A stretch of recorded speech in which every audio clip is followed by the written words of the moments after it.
Monsieur le ministre, bonjour. Oui, bonjour. Question d'actualité, les dialogues s'enlisent. Non, pas du tout, le dialogue ne s'enlise pas. Qu'il y ait des petits freins, oui, mais le dialogue ne s'enlise pas. Je pense que nous sommes sur le point d'aboutir à la signature du document final.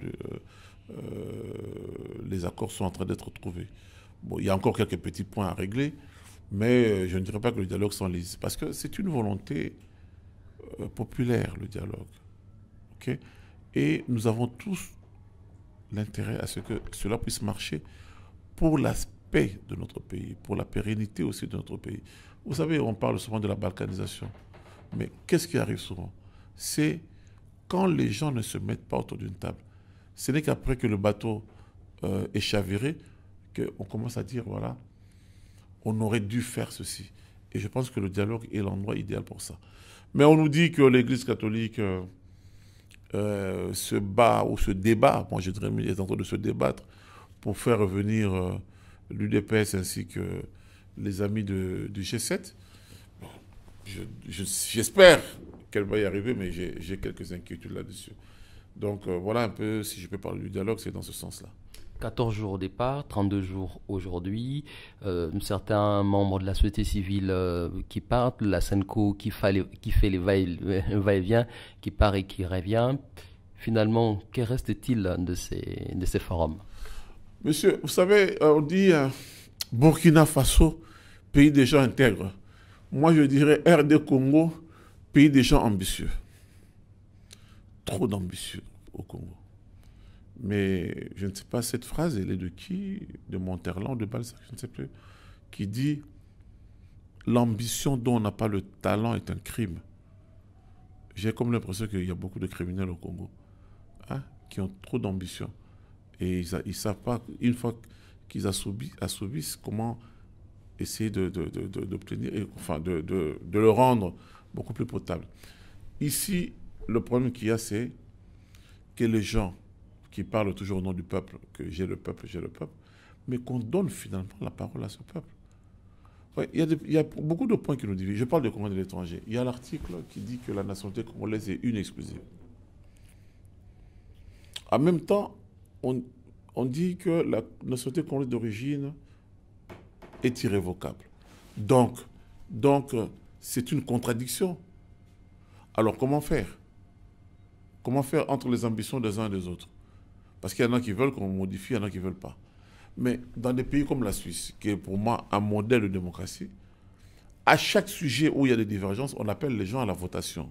Donc, pour ne pas dire référendum. Alors, comme il y a plusieurs articles qui nous divisent dans cette constitution, pourquoi pas, on était d'accord il y a 11 ans, quand il y a eu le référendum de 2005. Mais depuis quelques années, là, je sens qu'on se tiraille beaucoup sur beaucoup d'articles de la Constitution. Je pourrais même dire qu'il y a des gens qui nous disent que le drapeau, là, tel qu'il est, il est bleu ciel. Que le bleu, là, n'est pas un bleu congolais. Paraît-il, c'est un bleu qui ressemble à un pays voisin, dont je ne citerai pas le nom. Que le bleu congolais, il est comme le bleu que le Palou a mis, c'est le bleu foncé. Alors, mais comment faire, puisqu'il c'est dans la Constitution? On doit modifier cet article de la Constitution. Qui sont pour, qui sont contre? Mais moi, je dis, il y a plein d'articles. Le nombre de sièges à l'Assemblée nationale, c'est 500.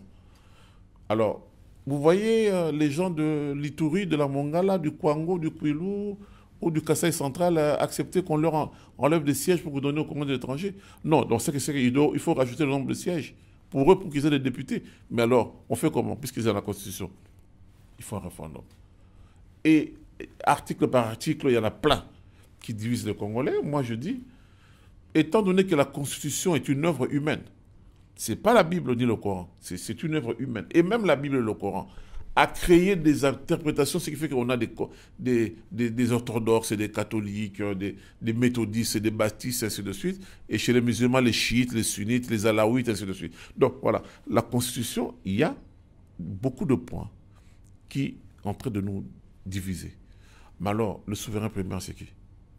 Alors, faisons appel au souverain primaire pour dire, voilà, on reprend de l'article 1 jusqu'à l'article, je ne sais pas combien il y en a exactement, jusqu'au dernier article, qu'est-ce que vous dites? Qu'on nous départage. Si le peuple dit que non, ça reste comme ça, mais ça reste comme ça.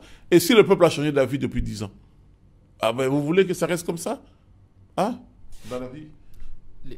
Les dialogues, beaucoup, enfin, en tout cas, une frange de l'opposition n'est pas là. Il y a également une frange de la société civile qui n'est pas là. Finalement, 14 jours, 32 jours en avance, la plénière est suspendue, les travaux continuent en comité restreint. La solution, vous dites, serait peut-être de prendre cette constitution qui nous divise tant et de la soumettre, de la modifier, de la changer, de la soumettre à un référendum populaire. Monsieur le journaliste, je vois que vous avez très bien compris. Et je ne vous ai pas eu comme professeur en Sciences Po, mais je pense que vous serez le bienvenu pour être mon professeur. Vous avez touché là où ça doit toucher. Si nous, les hommes politiques, on n'arrive pas, pour des raisons égoïstes, à nous mettre d'accord sur tel point, mais faisons appel au souverain primaire pour que celui-ci puisse se décider. La France, ils sont dans leur 5e constitution. Depuis que la République française existe, c'est-à-dire depuis 1792, qui a eu la première République en France. 5. Et de 1940 à aujourd'hui, à 58, ils ont eu 3 républiques.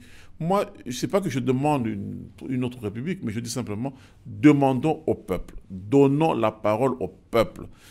Si vous voulez, vous dites que non, le gouvernement veut tricher, etc., faisons un appel à l'ONU ou je ne sais pas qui, pour que ce soit elle qui organise ce référendum. On n'a pas d'argent pour organiser les élections. Non, je dis ceci. Puisque ces élections, ça crée problème à partir de cette constitution. Alors, comme cette constitution crée problème, trouvons de l'argent pour appeler le peuple à se décider par rapport à cette constitution qui nous crée tant de problèmes. Le problème, ce n'est pas des individus qui ne veulent pas respecter la constitution ou bien c'est la constitution en elle-même? Moi, je pense que c'est la constitution en elle-même. En elle-même. Je parle de l'article 10. La nationalité congolaise est une exclusive. Ok, très bien. Mais en même temps, on dit, et Congolais, tous ceux dont la tribu existait au Congo le 30 juin 1960. Alors, ta tribu était au Congo le 30 juin 1960 et maintenant on veut t'exclure de la nation congolaise parce qu'un jour tu as eu un passeport. Vous ne croyez pas qu'il y a une hein? Ça ne va pas là quelque part, non? Alors, dans ce cas, mettons le texte clair et appelons le peuple à nous départager. Voilà. Constitution perfectible, mais cette constitution dit également que la CENI doit convoquer l'élection, parce qu'on parle de la présidentielle, 3 mois, convoquer l'électoral 3 mois avant. Or, on ne l'a pas fait. Donc, la constitution, elle est perfectible, mais les gens également regardent cette constitution avec un certain œil, surtout les hommes politiques, et on cherche, enfin, on la viole. Oui, monsieur, si aujourd'hui, on veut que les élections aient lieu au plus tard au mois de novembre, fin novembre, c'est ça? Mais ok, allons-y. Demandons à la CENI de convoquer. Mais que personne ne vienne nous parler de liste polluée, comme en 2011. Ben allons-y, allons-y. Moi, je suis pour. Mais les Congolais de l'étranger ne m'en voudront pas, ils ne voteront pas. Parce qu'ils ne sont pas inscrits. Les nouveaux majeurs ne seront pas pris. Mais allons-y. Appliquons cette constitution telle que vous êtes en train d'énoncer. Ben allons-y. Que M. Nanga et son équipe convoquent le corps électoral, puis bon, on va voter. C'est ce que vous voulez. Mais allons-y, on va voir ce que cela va donner comme résultat. C'est de l'irresponsabilité si on fait ça. Il me reste 2 minutes, j'en profite.